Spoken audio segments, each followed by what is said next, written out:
Hey guys, welcome to another episode of Nuggets of Knowledge with Nick. Nick's finally back from Japan, which is awesome. So we get to get him on the podcast again and just hit us with a little bit of knowledge, some truth bombs. So in this video, we're going to talk about everything to do with competition. What competition means to us as a brand, what competition means to CrossFit, why it is so important, and then maybe a few little pieces and nuggets of things that maybe you hadn't considered when it comes to competition. Nuggets of Knowledge with Nick. So first of all, Nick, how are you doing? I'm good. A little bit, I wouldn't say jet lag because it doesn't work that way around, but my body's been a bit confused this week coming back from Japan. But glad to be back at ATG. And give us a little bit of a rundown of Japan, what happened there, what you went to go and do, and how it was. So for those of you guys that don't know, part of what we do here at ATG is we have different sections of sport, and one of our sports sections is our karate sector, which is ATG Karate. It's obviously not technically a sport, it's a martial art, but I head up the ATG Karate part of it. And I was very lucky to be invited to go and upgrade, to go and attempt my 5th Dan in Gorjuru. And through a lot of hard work, a lot of years of training, we spent a lot of time preparing, and we got invited to go to Okinawa for 3 weeks, where we trained with some of the best instructors in the world, and we got to be tested and evaluated, and luckily we did achieve our goal, so that's fantastic. And obviously this is not your first time in Okinawa in Japan. Anything new in the experience that you enjoyed or something different? Yeah, so it's a fantastic place. I think, I learned a lot from the people there. One thing I can say is that it was nice being the young guy there for a change, where in ATG, I'm the old man. When I went to Okinawa, I was the young guy, which was fantastic for a few weeks. Straight away, when I came back, I was told I was the old guy again. So there we go, back in the same boat. But people in Okinawa are so friendly. They're so courteous. There's no hooters. There's no people shouting at each other all the time. So the stress levels were much, much lower, which was a lot better. So from that regard, it was quite a cool experience for a few weeks just to de-stress a little bit. And even though we were training hard, it was warmer. I didn't have to deal with the cold.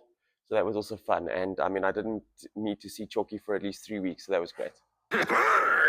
And just for you guys that were interested in asking me this question, yes, he can levitate.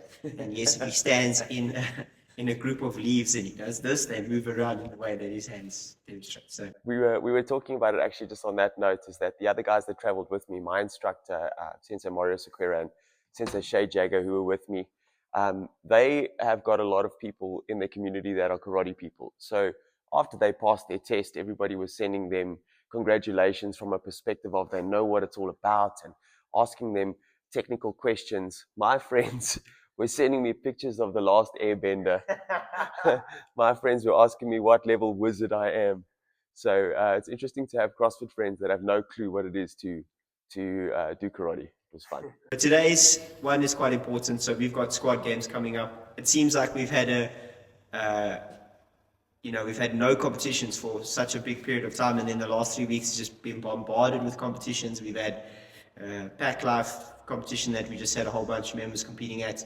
Mike and I competed last weekend with JP and Claudia at a competition in Pretoria. Now at the end of July, we've got squad games coming up. In one of the previous podcasts, I had the opportunity to chat to the owner of Squad Games, Warren, about what's coming up and what we can expect. So I thought we've spoken about it, and we thought maybe in this video we'll chat about the importance of competition and what it can do for you. So first of all, let's kick it off straight off the bat and let's talk about why we like competition. I'm not talking about us personally because we have separate goals and things like that. I'm talking about ATG. Why does ATG enjoy competition? So there's a couple of reasons, obviously, and there's different levels. It's quite a loaded question in terms of that. We enjoy competition because competition allows all of us to bring out our best. It gives you something to push for, and direct comparisons when it comes to competition is probably the simplest way to do that. Where am I in comparison to my peers? And this is why we encourage it quite a lot in terms of your goal setting. not only that, it's a community setup. And we use this word community quite a lot, and I think it's overused in a lot of respects. But when we're talking about it from this perspective is when we go to a competition or we host a competition or we do the open, we do something that has a competitive environment. The excitement is in the air. We've got a lot of supporters coming through. We've got people that are hanging out for a weekend, getting to know each other better. The banter's going. People are enjoying the full weekend together as a team. And it just brings out the best in our gym. That environment is kind of what we crave. And I think it doesn't really matter what level you're competing at. It's something that once you experience it, you want more of it, you know. And I think that's why we push for it. Is it really does keep people motivated and excited to explore the social aspect, and light a little bit of a fire. Give them something to aim for, which is fantastic. I think from that point of view is it was one of the reasons that originally I think we were so keen to open a gym here was because of the fact that at the previous gym that we were at, it was one of the best community builders that we saw was sitting under the gazebo with a group of people that you don't necessarily get to associate with outside of the gym, and you spend basically 3 days with them, competing, supporting one another, joking around, laughing, a lot of time in between events. And that's the kind of thing that brings you closer to the community. And those people tend to, at least we found, those tend to be the people that stick around in the gym. So it does seem to be something that builds a lot of interest in CrossFit itself, if you are a little bit more competitive. And then maybe let's talk about why we like competition, but not necessarily external competition. So when I think of what competition is and the importance of it, I tend to think of things like test weeks, being in the gym, doing benchmark workouts, things like that. That for me is also a form of competition that doesn't get spoken about quite often. And I think this is the original intention of CrossFit, was to create competition in that aspect and competing with yourself. So maybe going through that is and you can segue into the next question with this is, should you be competing? And obviously the different levels of competing and why it's important for you to compete. Absolutely. And obviously, we need to understand that this is really much a perspective thing. Okay. Setting your goals is one thing, but we tend to be quite easy on ourselves. Life is stressful, work is stressful, family life is busy. So we tend to give ourselves a lot of leeway, and we don't hold ourselves accountable for certain goals that we've set that we maybe not pushing to achieve, or certain benchmarks that we say, you know what, this week I was cold, so I didn't go to the gym. Next week I'll get at it. And then something else comes up, and then you go away, and all of a sudden, 6 months down the line, you're in the same places where you were when you started, or where you were 6 months ago. And to work and be cognizant of this competitive nature where you see your previous marker and you're pushing to better it the next test cycle, or you see that the general standard in the class is X and you want to try and push to be at that level. These things help to keep you accountable and keep you training for something.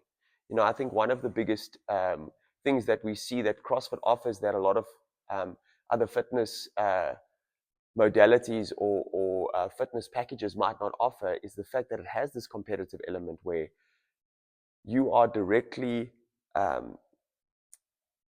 correlating what you do, and it's quantifiable with something that comes in the future. So you are not resting on your laurels at any point. And I think that's what it's all about. It's relative to you as an individual. You are not going to compete with a games level athlete when you are setting your goals. You need to be realistic, obviously. But if in January you have a back squat of 100 kilograms, it's realistic to say, I'm going to go through a strength cycle and I'm going to be in competition with myself to try and hit a 110 kilo back squat at the end of 6 to 8 weeks. And that's going to keep you training. That's going to keep you in the gym. That's going to keep you following the program and seeing actual progressional gains. That will help you probably to eat better, to try and sleep better, to try and make better health decisions, because you've got this goal in mind. And that little bit of a competition fire keeps that going. And it's not just with yourself. I think it's with the other people in your classmates, your peers, all the people that are in your direct group. A little bit of friendly competition is really, really good. It teaches you how to deal with a little bit of stress in a positive way. Life is really, really stressful. We've got deadlines, we've got bills to pay, we've got a lot of things that are happening all the time. And it's very easy to crumble under the stress. But if you're used to a competition environment, you are used to a certain degree, embracing that stress and doing something positive with it. And I think that's probably the underlying goal here across the board, whether it be inside the gym or outside the gym. Yeah, I think that's important, is the fact that those, and you spoke about it now, is we often get the anecdotal evidence when it comes to CrossFit of it improved my life, where I was able to run so much faster on my 5K because my legs were a little bit stronger, or I can play with my kids without being out of breath the whole time, or I can walk up and down the stairs at work so much easier since I started CrossFit than what I did. And those little changes are, again, they're anecdotal. There's no way to measure them, but the way to get to them is these concrete goals that you have within the gym, and that's improving yourself from there.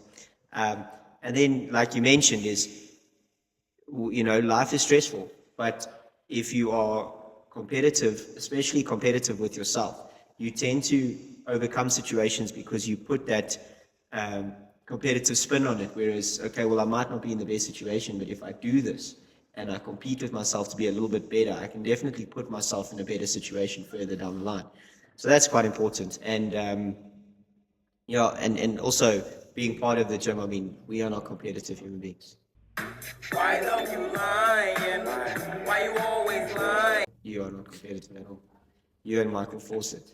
And we've added another coach, Neil Stevenson, who's also the least competitive human being in the world. So, guys, don't be worried. Your coaches are, we're not competitive with one another. No, not at all. So don't worry about that.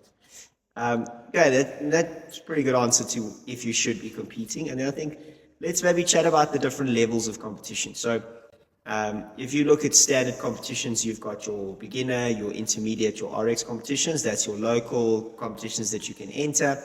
In the open, you've got your beginner, scaled, and your RX division. And then obviously it moves on from there. So maybe you can just take us through, if you were deciding on a local competition, let's work on it from there, because the open's slightly different. If you were saying, okay, I'm going to take a team, we're going to sign up at Squad Games, what would be your benchmarks for someone that's going to do a beginner competition, someone that's going to do an intermediate competition, and RX competition, barring their movement standards and things like that and previous workouts? As a coach, someone comes to you and says, okay, this is what I want to do. What would you say to them? So if you have a person that's never experienced a CrossFit competition, and let's say that they're a person that never really, or at least not since school, has done any sort of competitive sport, beginners always the best place to start. You're going to experience a competition, but the pressure is not so great. The scaling options are really, really accessible for you, and you get more of the vibe of a competition where, yes, the stress is going to be there, the butterflies are going to be there, but the pressure is not going to be there the same way. And I think that's something that's really, really, I would encourage most people to try that, at least starting at a beginner level. In terms of external CrossFit competitions, it really just gives you an understanding of why this sport is so fun.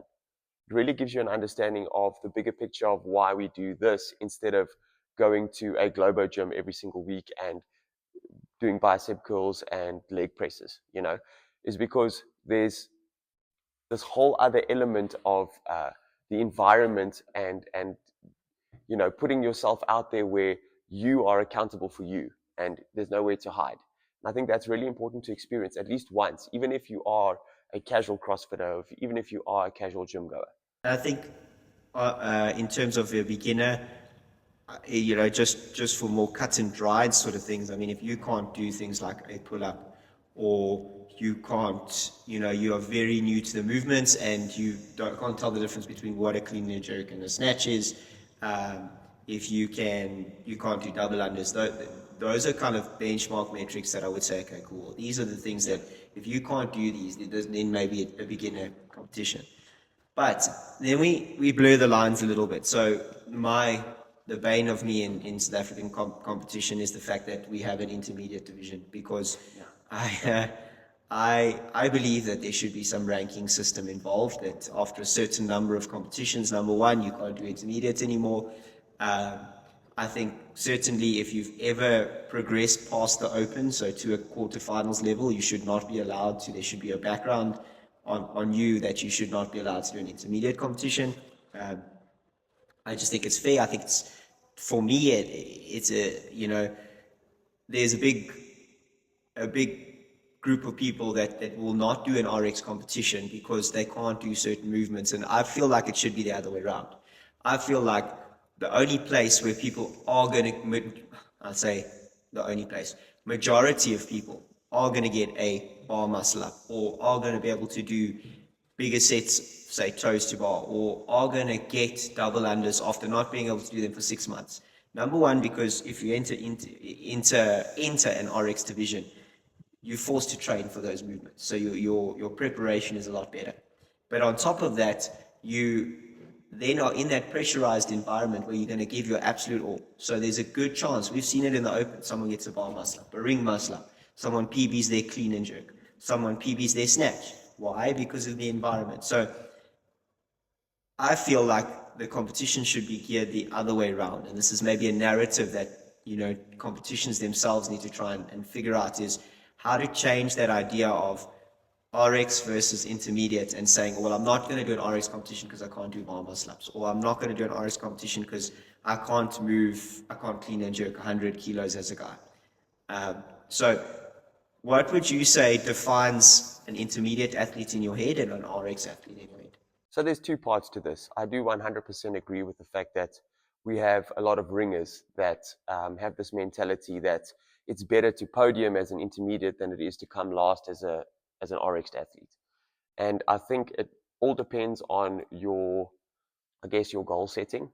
But for me, I much prefer a person that strives to be better than a person who wants to do well within the mediocre.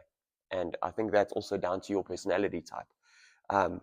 But having said that, you do get some people that have a really warped sense of how good they may be, and they end up entering an RX division and hurting themselves. So you've got to look at it from that perspective as well.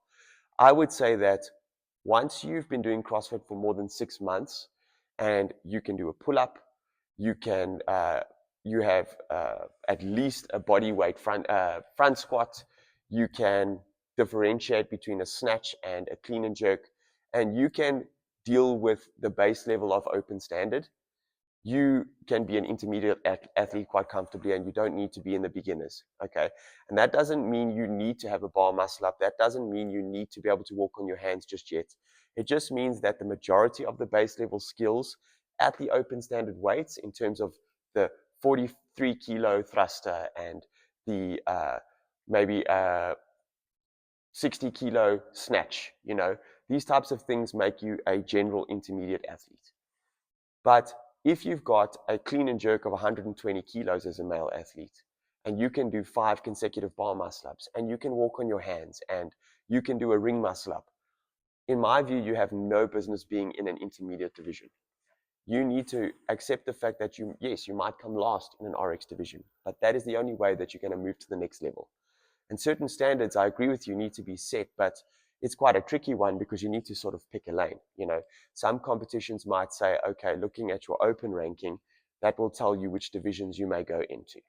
Some people might say, right, in previous years of that particular competition, where was your placing, and that will determine where you go next year. And that one is pretty tough because if you change your teams, then the dynamics change a little bit. I do believe that if you as an individual have been in a team that's gone anywhere near the top 5 of an intermediate division, you need to move up. Yeah. You can't be staying in that intermediate division because winning an intermediate, in my view, is like kissing your sister. You know what I mean? Yeah. It's one of those things that's cool, but it's kind of frowned upon. If you're winning an intermediate division, it's great the first time, but then you need to move on. So I think consistently winning an intermediate competition is for me a sign that you should be moving up into a division. You shouldn't be sitting in intermediate. You do get cases, and it has happened to us before, is you get a team that is intermediate through and through, and they get an injury, and then an RX athlete has to step in to assist that team. And that's kind of a different scenario, and that sometimes I guess is an exception rather than a rule. So we spoke about this actually. We spoke about this on the weekend, and we were saying I completely understand that, and I understand that that happens, and sometimes you need to step into a team or whatever.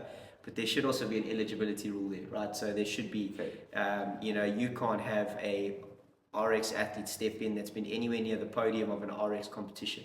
You think about an athlete that's good enough to be at a semi-final. We actually saw it this past weekend. There was an intermediate team where the team that ended up winning, the male-female team that ended up winning, the female in an intermediate competition was good enough to go to semi-finals. Now, for me, that's ethically wrong. That just kind of depends on who you are as a person, but for me that's ethically wrong, and that should be a situation of, yes, fine, you can step in, you can do the competition, but you're not eligible for a podium, especially if you're that level of an athlete. You're taking away an experience from people that are there to try and better themselves, they're there to improve. So for me, I think if someone steps in from an RX level, there needs to be some sort of, okay, you can't be eligible for a podium or whatever it is because you're taking away from people that should be there. But that's the thing. I think the whole point of an intermediate division is development. Yeah. It is development. You're trying to get people to become better, trying to get people to be excited about moving up to that RX level. And it's really strange that most competitions will be flooded with intermediate athletes, and the RX athletes will be not even a third of that number. What we had was, which was quite funny, a couple of years back at one of the bigger competitions, was there was a 1 rep max clean, and the heaviest 3 1 rep max cleans came straight out of the intermediates division. Yeah, but I think that's also a case of that people are too afraid to try new movements, like a bar muscle up or a ring muscle up or whatever it is. So they don't want to do that. So they know they can move a bit of weight, but I'm too scared to try and do bar muscle up. So I'm not going to try the RX division, because they are bar muscle ups, ring muscle ups. So well, the conversation has been had where, if that's the case, then you should limit what the intermediate athletes have to do and base it on pure fitness. But in my view, that kind of takes away the whole point of having an intermediate division. Yeah. You want to push people to better their skills. I think people are also afraid to fail, and they're also afraid to look bad. And that is really sort of counterintuitive when it comes to development. Is the self-security needs to be a little bit better, because yes, you might get to a point where you're competing to be at the top of whatever division you're competing to be at the top at. But you need to understand that there's other elements at play. Some people can train more than other people. Some people are more talented than other people. So you might get a situation where no matter what you do, you are not going to be the best in the RX division. But that's also okay. We always say this, is that RX is better than any intermediate on a leaderboard. Yes. So you do 1 rep at an RX level, you beat anybody that completes a workout in intermediate. And I think that's important to remember, right? So you might not be the best in that division, but sometimes it's worth putting yourself there. Having said that, though, and I say this with a very important sort of caveat there, you need to have the base level skills to be an RX athlete. So let's talk about what those base level skills might be in general for a competition. Yeah, so I think for me it's being able to RX majority of the workouts in your gym. Now I put that again with a little bit of caveat, because it depends what gym you're in, depends what programming you're following. But generally, if you can do the CrossFit workouts if you go on CrossFit.com, for example, and you can do the workouts, majority of the workouts, without scaling them in terms of movement and without scaling them in terms of weight, you should be pretty fine to be an intermediate athlete. An RX athlete. To be an RX athlete, I would say things like, your non-negotiables, pull-ups, double unders, things like that. I would say you can get away with most people being an RX athlete with, male being about maybe a 60 kilo plus snatch, ladies maybe even less, maybe 35, 40 kilo snatch, maybe slightly heavier than that. Clean and jerk, majority of guys, you see it after a couple of years, are able to be around that 100 kilo clean and jerk with not a huge amount of training. So I would say 100 kilo clean and jerk, maybe for the ladies, maybe 60 clean and jerk, maybe 55 for the RX athletes, I would say. And this is obviously just, again, this is being in the division. We're not talking about winning the division. We're not talking about the top 10. We're not talking about those athletes that Yeah. are at that high upper echelon level of the division. We're talking about getting into the RX division. Yeah. I think it's also, we also need to mention the fact that, you know, and we've spoken about this, and obviously with the other coaches, we kind of all kind of in agreement that if you are able to do the open, you're able to RX the open in majority, and again, you're able to be part of that 25% that moves on to quarterfinals. Whether you do quarterfinals or not, it's a different story. Move from the open to quarterfinals. There's no reason you shouldn't really be in an intermediate competition anymore. You should be competing in RX competitions. And if you compete in an intermediate division, then you should be looking at the fact that you may not win the competition because there's other ringers there, but you probably shouldn't be there. You should be competing with the guys a little bit higher than you. So having said that, let's talk about the last thing that needs to come up with this is obviously there's pros and cons to competition. So what do you think some of the drawbacks are, and having spoken to some of the members and then of competition, and then what do you think you get out of competition that you can't really get out of anything else? So if we talk about it from a negative perspective, and this all depends on your approach, I think from the negative perspective, you can develop the ego of an athlete, and you get people who sort of start believing that they might be better than others in their class because they compete regularly, and that can be a negative drawback in terms of that environment. You stop helping people, you stop being courteous of people because you believe that you might be of that next level. So that can be a negative drawback.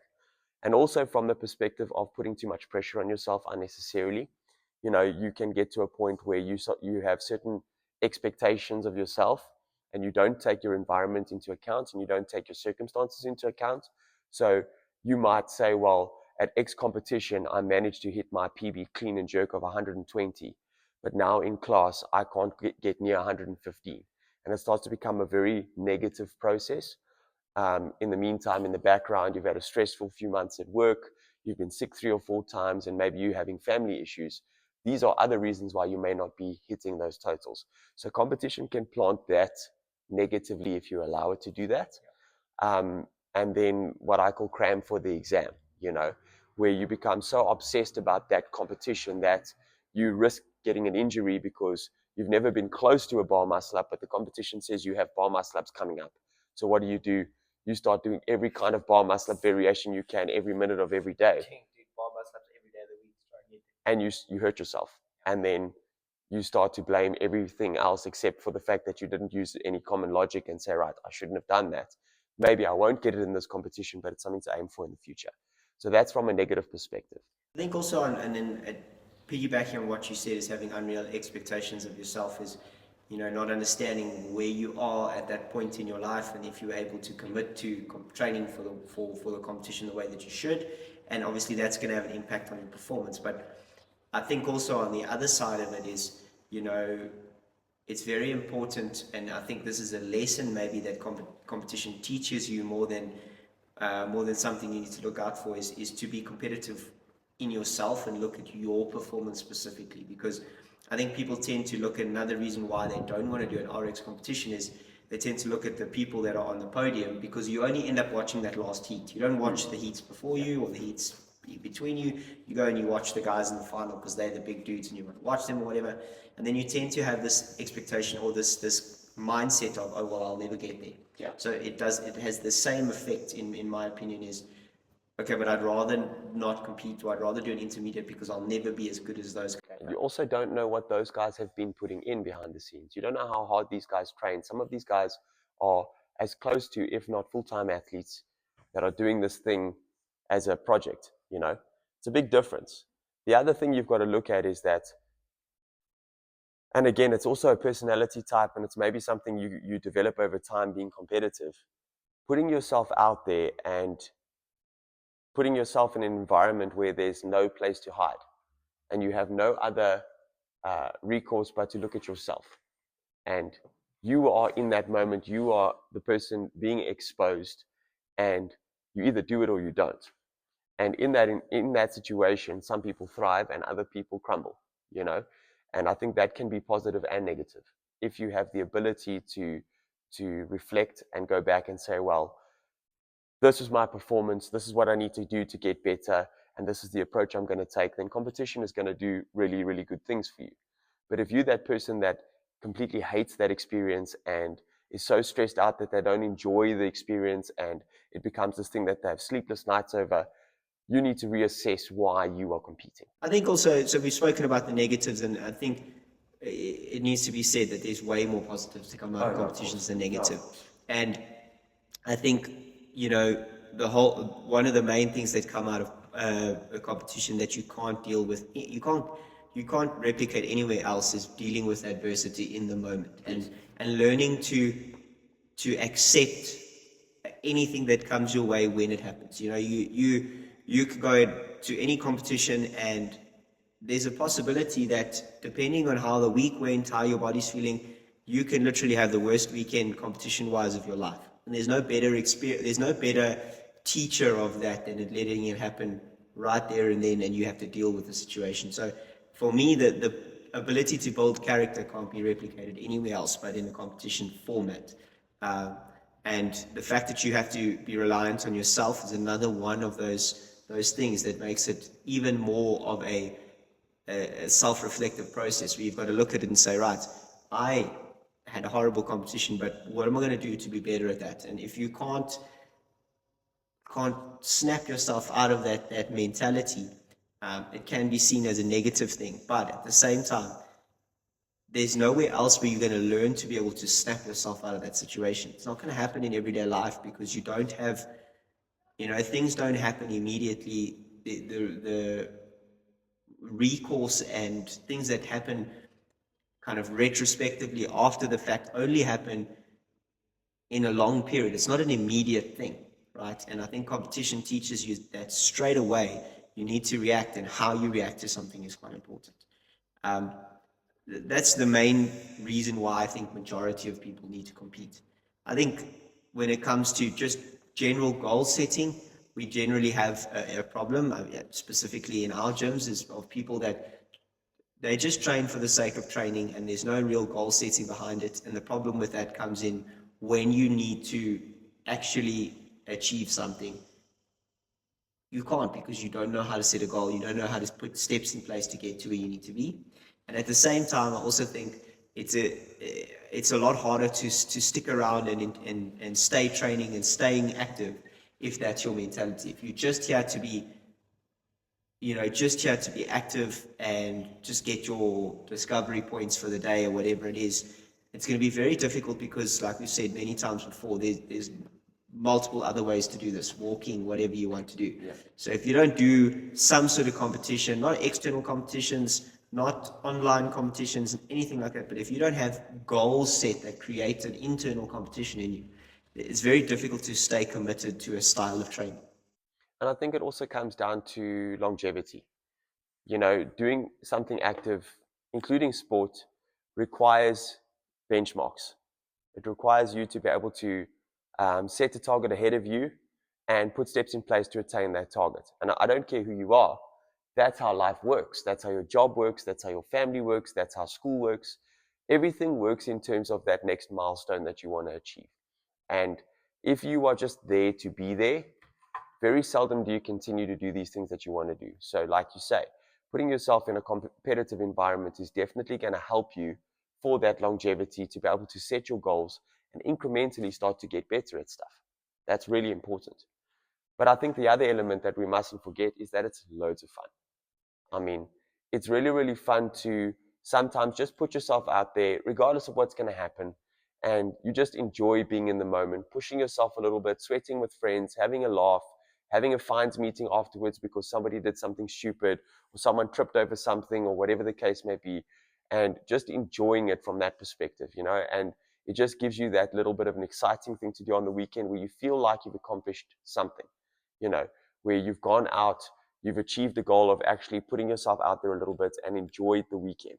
Yeah, I think that's pretty much it. It's the enjoyment that you get from it. So I think let's leave it there, Nick. Thanks for another good one. We'll be back on here with some more important pieces of knowledge. I think that's quite important.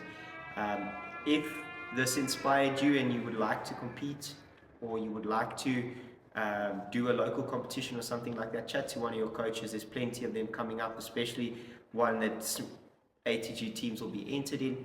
And then if you're a little bit more interested in how to be a little bit more competitive with yourself and goal setting, please guys, that's probably more important to us as gym owners and as coaches, is come and speak to one of us. Chat to us about what your goals are. Let us help you set those goals, and then more importantly, put a strategy in place for you to help you achieve those goals over a long period of time. Thank you very much for watching the podcast. Don't forget to like and subscribe to make sure that you're notified of any important videos or any new videos that land on the channel. And we'll see you in the next video.